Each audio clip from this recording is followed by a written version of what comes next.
हे कृष्ण करुणा सिंधो दीनबंधो जगतपते गोपेश गोपिकाकांत राधाकांत नमस्तुते।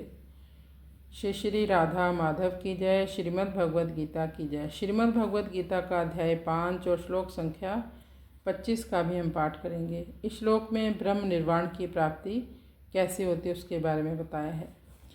लभन्ते ब्रह्म निर्वाणम ऋषय क्षीण कल्मषः छिन्न द्वेधा यत आत्मान सर्वभूत हिते रता। लभन्ते ब्रह्म निर्वाणम ऋषय क्षीण कल्मषः छिन्न द्वेधा यत आत्मान सर्वभूत हिते रता। लभन्ते ब्रह्म निर्वाणम ऋषय क्षीण कल्मषः छिन्न द्वेधा यत आत्मान सर्वभूत हिते रता। इस श्लोक में भगवान बताते हैं कि कैसे कोई ब्रह्म निर्वाण स्थिति को प्राप्त कर सकता है, और किसी ने अगर ब्रह्म निर्वाण स्थिति को प्राप्त किया है उसके लक्षण क्या है। स्वाभाविक रूप से जब हम पीछे के श्लोकों को पढ़ते हैं तो हम सबके मन में लोभ होता है कि कितनी अच्छी स्थिति होगी। न प्रहृष्येत प्रियम प्राप्य न उद्विजेत प्राप्यम च अप्रियम स्थिता बुद्धि असमूढ़ा ब्रह्मवित् ब्रह्मणि स्थिता। यानी प्रिय वस्तु को पाकर व्यक्ति बहुत हर्षित न हो, और अप्रिय कोई घटना घट जाए या कोई अप्रिय वस्तु प्राप्त हो तो उसको पाकर वो दुखी न हो। आत्मा में ही सुखी रहे, आत्मा में ही रमण करे, हमारी दृष्टि अंतर्मुखी हो, यानी एक प्रकार से व्यक्ति पूर्णतया स्वतंत्रता का अनुभव करता है। ऐसी स्थिति को पाकर तो सबके मन में इच्छा हो सकती है कि मैं भी स्थिति को पा जाऊं। कैसे पा सकता हूं स्थिति को? इस स्थिति को कहते हैं मुक्ति या ब्रह्म निर्वाण स्थिति। भगवान कहते हैं लभन्ते ब्रह्म निर्वाणम, लभन्ते ब्रह्म निर्वाणम, यानी ब्रह्म निर्वाण को प्राप्त करता है। कैसे? पहली बात ऋषि सुनते ही मन में ख्याल आता है कोई एकांत स्थान में बैठा हुआ जटाजूट साधु होगा। नहीं, ऋषि का अर्थ है जिन्होंने अपनी इंद्रियों पर विजय प्राप्त कर ली है, जिन्होंने अपने मन को वश में कर लिया है, चाहे वह गृहस्थ हो चाहे वो विरक्त हो। शास्त्रों में हम देखते हैं ज़्यादा से ज़्यादा जो मुनि लोग हैं, ऋषि हैं, वो गृहस्थी थे। विरक्त ऋषि मुनि तो बहुत कम ही हुए हैं।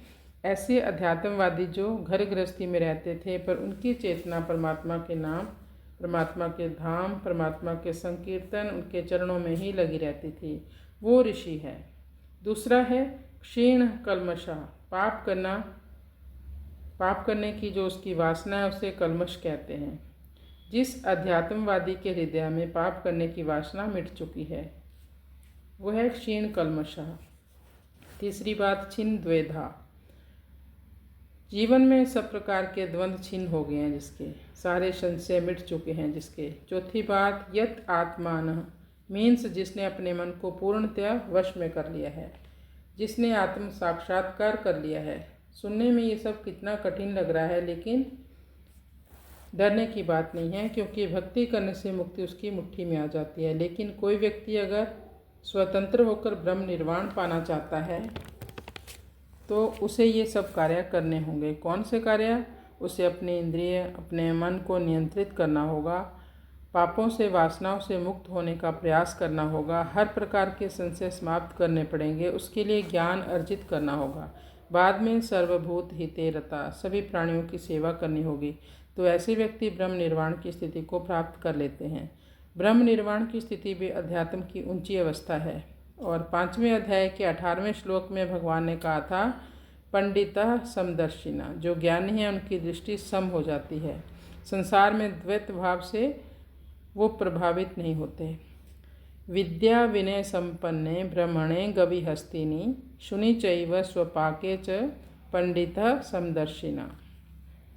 विद्या विनय संपन्ने ब्रह्मणे गविहस्तिनी शुनि चैव स्वपाके च पंडितः समदर्शिना। भगवान इस श्लोक में कहते हैं कि केवल समदर्शी होने से काम नहीं बनेगा, आपको सबकी सेवा भी करनी होगी।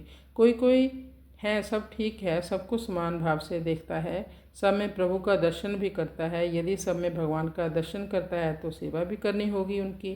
तो क्या सामान्य व्यक्ति ये सब ज्ञान अर्जित कर सकता है? नहीं। तो चित्त को शुद्ध करने का आसान तरीका है हरि नाम। जो भी भगवान का नाम आपको प्रिय हो उसका जाप करना, उसका संकीर्तन करना।